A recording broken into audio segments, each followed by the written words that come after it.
अस्सलाम वालेकुम। Welcome to my channel Kashaf voice पुरअसरार कहानियाँ। कहानी शुरू करने से पहले आप सबसे गुजारिश है मेरे चैनल को सब्सक्राइब करें, बेल आइकन को क्लिक करें ताकि मेरी नई आने वाली वीडियोस का नोटिफिकेशन आपको मिल सके। शुक्रिया। चलते हैं कहानी की तरफ।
अल्लाह ताला आप सबको अपने ज़मान में रखे, आमीन।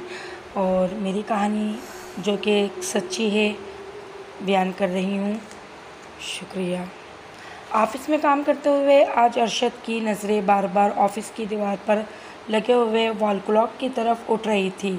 आज वीकेंड था और इसे हफ्ता और एतवार 2 छुट्टियाँ होती थी, तो हफ्ते के आखिरी दिन इसकी कोशिश होती थी कि वो जल्दी से काम निपटा कर अपने गाँव के लिए निकल जाए।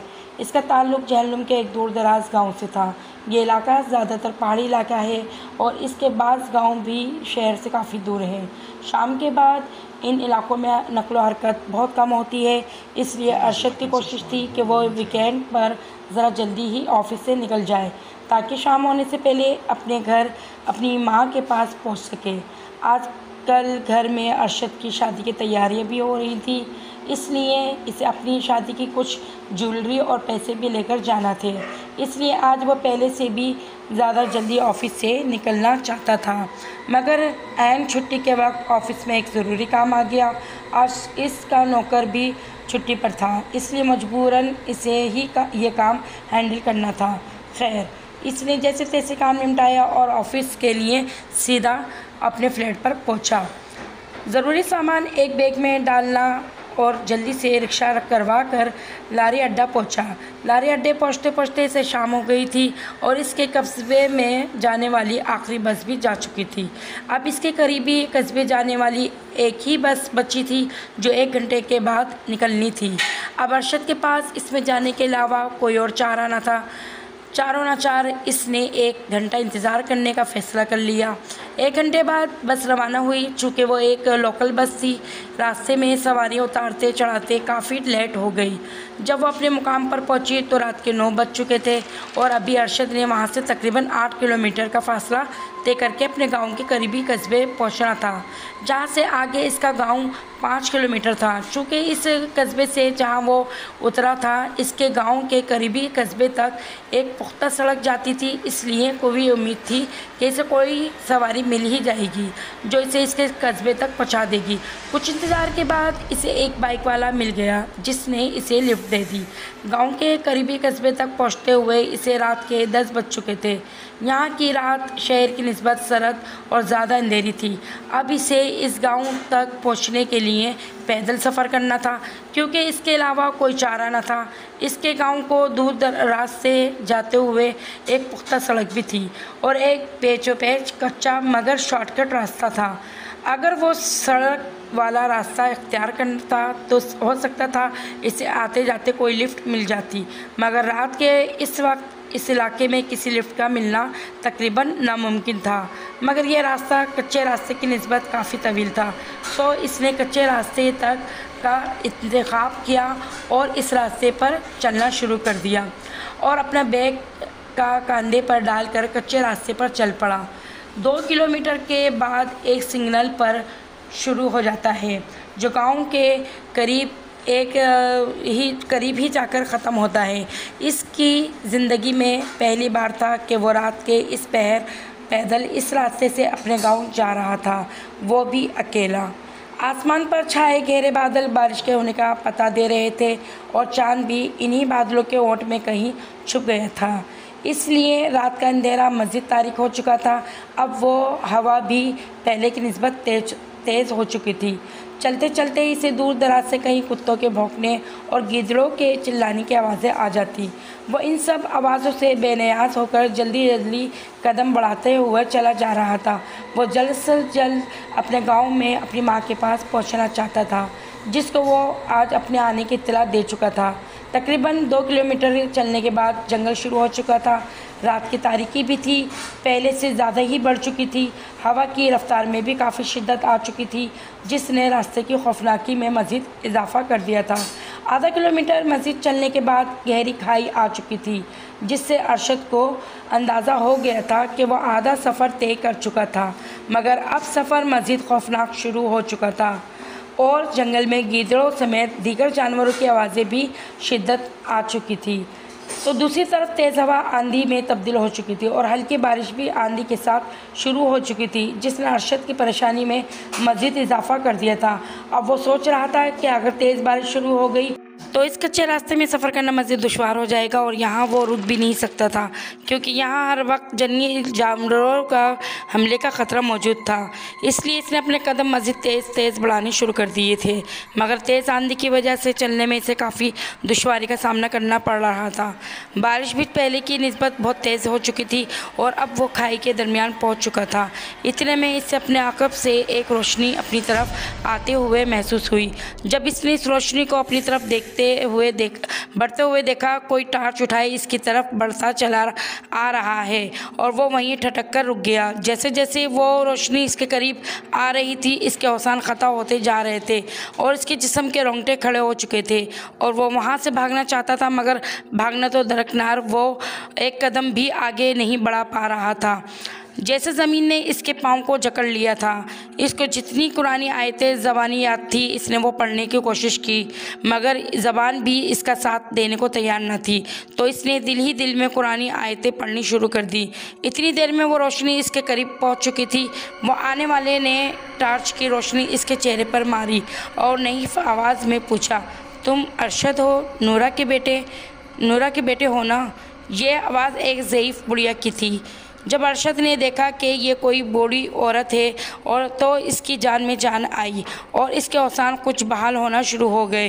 कुछ औसान बहाल हुए तो इसकी ज़बान ने भी इसका साथ देना शुरू कर दिया और वो इस सर्द मौसम में भी अब तक सर से पाँव तक पसीने में डूब चुका था। इस कपकपाती आवाज़ में इसके मुँह से सिर्फ इतना ही निकला, जी। तुम रात के इस पहर यहाँ क्या कर रहे हो? बुढ़िया ने दोबारा इससे पूछा। अब इसका हौसला मज़ीद कुछ और बढ़ा तो इसने अपनी कपकपाहट पर काबू पाते हुए कहा कि शहर से गांव जा रहा था, रास्ते में लेट हो गया। चलो कोई बात नहीं, मेरे साथ चलो, मैं भी इसी गांव में जा रही हूँ। तुम्हारे पास तो टार्च भी नहीं है?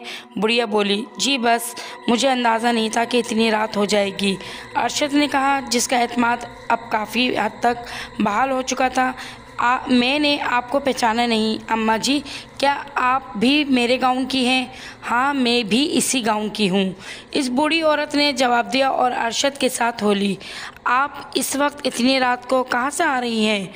अरशद ने साथ ही दूसरा सवाल किया। मेरी बकरी रस्सी तुड़वा कर कहीं भाग गई, इसी को ढूंढने निकली और ढूंढते ढूंढते यहाँ पहुँच गई। बकरी भी कहीं नहीं मिली, चलो सुबह खुद ही घर आ जाएगी, बूढ़ी औरत ने लापरवाही से जवाब दिया। अब वो बूढ़ी औरत अरशद के बिल्कुल साथ साथ चल रही थी। अरशद ने बूढ़ी औरत की तरफ गौर से देखा तो इसकी कमर झुकी हुई थी और चेहरा झुर्रियों से मुकम्मल तौर पर भरा हुआ था। इसके हाथ में बड़ी सी लकड़ी थी जिसके सहारे वो चल रही थी और दूसरे हाथ में इसने टार्च उठा रखी थी। अरशद भी इस टार्च की रोशनी में इस बूढ़ी औरत के साथ हो लिया। अब दोनों तरफ खामोशी थी, आसमान भी खामोश हो चुका था। दोनों आहिस्ता आहिस्ता चलते इस खाई से बाहर आ चुके थे। खाई से बाहर निकलते ही दाएं हाथ एक वीरान सा पुराना घर था जिसके मकीन इसे काफ़ी अरसे पहले छोड़ चुके थे। इस घर के बारे में काफ़ी कहानियाँ मशहूर थी। गांव वालों का कहना था कि इस घर पर किसी बदरू का कब्ज़ा है। किस्सा ये मशहूर था कि इस घर में एक फैमिली जो एक माँ और एक बेटे पर मुश्तमिल थी रहती थी। बेटा शहर में पढ़ता था जबकि माँ बेटी गांव में रहते थे। माँ अपने बेटे की शादी अपनी बहन के घर करना चाहती थी जबकि बेटा शहर से अपनी पसंद की दुल्हन इशरत को ब्याह कर लेकर आ गया था जो इसकी माँ और बहन को ज़रा भी पसंद नहीं थी। एक दिन जब इनका बेटा घर पर नहीं था, दोनों माँ बेटी ने मिट्टी का तेल डालकर इशरत को आग लगाकर जिंदा जला डाला था और जब इसे जलाया गया वो 6 माह की प्रेग्नेंट थी। वो इसके साथ इसका बच्चा भी इसके पेट में जलकर मर गया था। दोनों माँ बेटी ने वहीं घर में गड़ा खोदकर रातों रात इशरत को दफना दिया और गांव में मशहूर कर दिया कि इशरत किसी के साथ भाग गई है। जब इशरत के भागने की इत्तला शहर में इसके खाविंद को मिली तो इसे वहीं हार्ट अटैक आ गया और वो भी चल बसा। कुछ अरसे बाद इनकी माँ भी चल बसी और बेटी जो इस सब की मास्टरमाइंड थी, इसकी कुछ अरसे बाद शादी हो गई। गांव के लोगों का ख्याल था कि घर से एक साल बाद भी एक रात ऐसी आती है जिस रात को यहाँ औरत किसी की चीखने की चिल्लाने की आवाज़ें आती हैं। इस घर के पास पहुंचकर वो बुढ़िया इस घर की तरफ बढ़ने लगी तो अरशद ठटक कर रुक गया। बुढ़िया ने अरशद की तरफ देखते हुए कहा, क्या हुआ बेटा, रुक क्यों गए हो? अम्मा, इस घर के बारे में तो बहुत पुरअसरार कहानियाँ मशहूर हैं। बुढ़िया ने कहा, मैं तो यहाँ काफ़ी अरसे से रह रही हूँ, कुछ भी नहीं मैंने देखा, सब लोगों की बातें हैं, वो लोगों ने बनाई हुई हैं। तुम आ जाओ, मैं चाय बनाती हूँ और लकड़ियाँ जला देती हूँ, कुछ देर सेक लेना, तुम्हारे सारे कपड़े भी गीले हो चुके हैं। न चाहते हुए भी अरशद इसके पीछे चल पड़ा। जब इसके पीछे कमरे में पहुंचा तो वहां टूटे फूटे थोड़े से सामान के अलावा कुछ भी नहीं था। अगले दिन जब लोग वहां से गुजरे तो लोगों ने हैरतअंगेज़ मंजर देखा कि वो पुराना घर जलकर खाकसार हो चुका था। कुछ जवानों ने हिम्मत की और अंदर जाकर देखा तो एक नौजवान की जली हुई लाश पड़ी थी जिसकी पहचान मुमकिन नहीं थी। इधर जब अरशद की मां नूरा को ये इत्तला मिली कि इस पुराने घर से किसी नौजवान की जली हुई लाश मिली है तो वो भागती हुई इस जगह पहुंची। नौजवान की लाश को देखकर वो चिल्ला रही थी, इशरत ने मेरे बेटे को मार डाला, इशरत ने मेरे बेटे को मार डाला, इशरत ने अपना बदला मेरे बेटे से ले लिया, इशरत ने अपना बदला मेरे बेटे से ले लिया। वो अपने बेटे की मौत पर अपना दिमागी तवाज़ुन खो चुकी थी। गांव के बड़ों का कहना था कि नूरा इशरत की नंद थी। तो नाजरीन, आपको ये कहानी कैसी लगी और मेरी कहानी को प्लीज़ सब्सक्राइब करें और शेयर करें और लाइक करें। अगर आपकी कोई कहानी है तो मुझे ज़रूर प्लीज़ शेयर करें, मेरे व्हाट्सएप नंबर पे ज़रूर भेजें। शुक्रिया। अल्लाह।